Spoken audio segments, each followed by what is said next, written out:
Welcome back to another episode of the Collaborative IEP podcast. I'm Ashley Barlow, your host, and I am so happy you are here.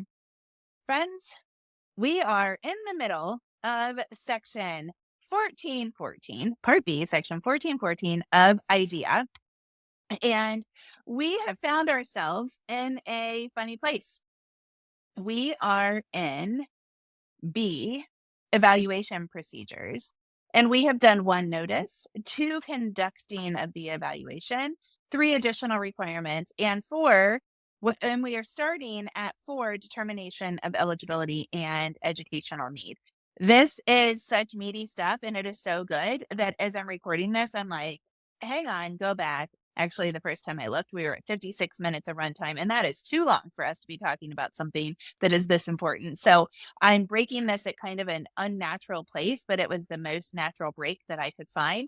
And so we're just diving right back in. If you did not listen to last week's episode, which was part 1 of 1414, I would absolutely do that. And then this just kind of leads in. So we're not going to have our normal, like, little chitty chatty time because I just want for you to go straight into section 1414B4.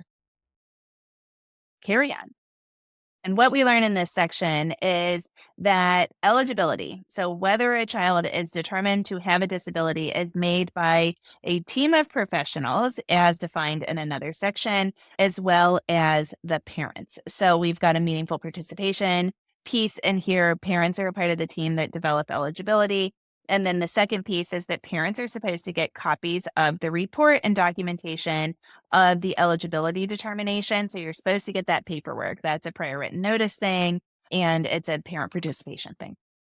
And then finally, in this section, there's a little carve out that you probably see on your eligibility forms in your state that indicates that children cannot be determined to have a disability if the deficits that we're seeing are solely due to lack of appropriate instruction in reading, including essential components of reading instruction, lack of instruction in math, or limited English proficiency. Now, the one thing I want to say here, like, it is a little practical matter, is remember that if you're going into an eligibility meeting, you will want to make sure that you have the form that your state uses on your lap, at your desktop, on your computer screen, wherever. So go and Google that. You can Google, like, Maryland special education eligibility form, and it will probably pop up. If you do that with Kentucky instead of Maryland, it pops up. It's currently on the right-hand side of the website. It's been there for a few years, and you can go through that. I recently did that in an MDR, a manifestation determination review, not eligibility, but I had forgotten to go through it with my client before the meeting. And so I pulled it up, and the district was not going in the right order at all. And so, even in my experience, sometimes if I don't have that form up, we aren't doing things correctly, and that could yield to the wrong decision. So you really do want to make sure that you're looking at the form when you're in these eligibility discussions with your district. Then our next number is number 6, and we get some information about SLDs. The first part of 6 is that districts do not have to use the severe discrepancy model in determining whether a child is eligible for special education as having an SLD.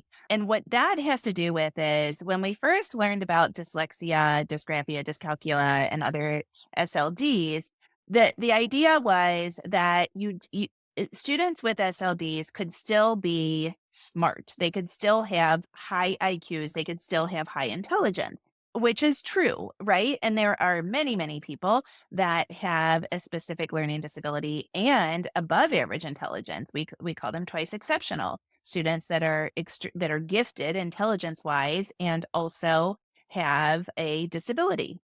And so there was, kind of an antiquated thought that SLDs occurred when we had high intelligence and then the brain didn't process information as it applied to one or more areas, such as reading or math, in a way that met that intelligence. In other words, we used to think that a student, say me, like let's just use a hypothetical. Let's say that I've got an IQ that's like a 120, a really high IQ, but that my academic scores and reading were like a 70. Well, then there's a big sway between that 70, which is, 30 points below the mean in reading, and my IQ, which is 20 points above the mean. And so we've got this 50-point sway between my reading score and my IQ score, right? So that might have qualified as a severe discrepancy. And different districts would have, or different states would have these discrepancy tables. And a lot of states still do have discrepancy tables. And a lot of states still do use the discrepancy model to determine whether a child has a disability, a specific learning disability. But the more and more research that was done in the SLD community, the more people realized that that severe discrepancy does not have to exist in order for an SLD to be diagnosed. Rather, we can look at response to intervention, the RTI model, or the MTSS, multi-tiered systems of supports, or we can look at the student's patterns of strengths and weaknesses in order to determine whether or not they have an SLD. That's all the law says, and that's probably enough on that for now. Maybe we'll do more on SLD eligibility in the future. So now we get to little c, which is called additional requirements for evaluations and reevaluations. And remember, when I was going through this section, I was like, I imagine that was an add-on. And now that I've gotten in here and I see where we are in the law, I'm like, I don't know that it's an add-on, but I do think it's interesting because this is when we get evaluations for related service providers and we get record reviews. And so I am kind of interested in the history of the law. I might actually look into this one on my own accord. I made myself a note, just depends on if this gets prioritized. And the list of many curiosities I have. If I do, I will report back. And if you know, please report back. So what C has for, let's see, I'm sorry, 5 different parts. So part 1 is entitled Review of Existing Evaluation Data, but B is actually not about existing data that we have. But basically what part 1A indicates is that as part of either initial eval or as a reevaluation, we can, of course, or teams can, of course, look at existing evaluation data on the child. Okay. And there's a little list of what that is. They include 3 things: evaluations and information provided by the parents.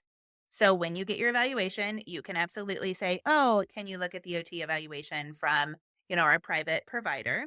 Current classroom-based local or state assessments and classroom-based observations. So, we can look at, a lot of times I say, like that kindergarten screener is a perfect example, or in kindergarten report cards, there's that list of 26 letters. So, do we have those kinds of assessments? And then observations by teachers and related service providers. Okay. So in theory, we don't get an OT evaluation until we are observed by an OT. That's what, because up above, we never heard anything about related services, right? But now we see, oh, we can look at stuff like an observation from an OT, which leads us to B. And B says, on the basis of that review, that looking of existing data, whatever's already in the kid's file, then we can identify what additional data is needed to determine A, whether the child, we keep seeing this, A, whether the child qualifies, and B, what we need to do in order to support the child. Also says we can get additional data to look at present levels of academic achievement and related developmental needs of the child. So here is where those present levels tie into evaluations. And I am a stickler for making sure that our evaluation data is in our present levels of academic and functional performance in IEPs. So let me stop here and talk about this for a second. The IEP goes in order. And so at the top of your IEP, you probably have like address and vital statistical information. And then we're supposed to have present levels of academic and functional performance. PLOPs, PLAPs. People have different acronyms, and different states do call this something different. But in those present levels, I really like to have evaluation data, because I think the evaluation data and the information from the evaluation obviously are critical. Like, we don't just do it for Eligibility, we do it to determine their educational and their developmental needs, functional needs, behavioral needs, etc. And so, what if your district is hesitant to put something in there, you can point to this little section and say, "Oh, well, I'll read you the sentence. On the basis of that review, the review of the pre-existing data and input from us, the child's parents, we should identify what additional data is needed in order to determine the present levels of academic achievement and related developmental needs of our child." So therefore, this information should go into present levels. We also are using it to determine whether the child needs special education or related services, or if it's a reevaluation, whether they continue to need special education and related services. And then finally, whether any additions or modifications to the special education plan needs to be made. So, do we need to change this? And this is how we can request, like an OT eval to add a sensory goal or something like that. So that is number one. Then we have two, three, four, and five. And we can go through those fairly quickly. So two is source of data, and it simply indicates that LEAs, your school districts, have to administer assessment and other evaluation measures in order to produce the data that we think we need, from that part B up there. So they've got to do it. There was just not that you shall do it. And so this just says, and you shall do it. Part three indicates that, of course, you need parent consent unless they make reasonable measures to get parent consent, and they can't. Part four says sometimes everybody can agree that you don't need additional evaluation information, and that's okay. I do sometimes see that as kids get older, where we're like, we don't need another cognitive exam, or we don't need another something. And sometimes we do that to protect a child from a change of placement or something like that.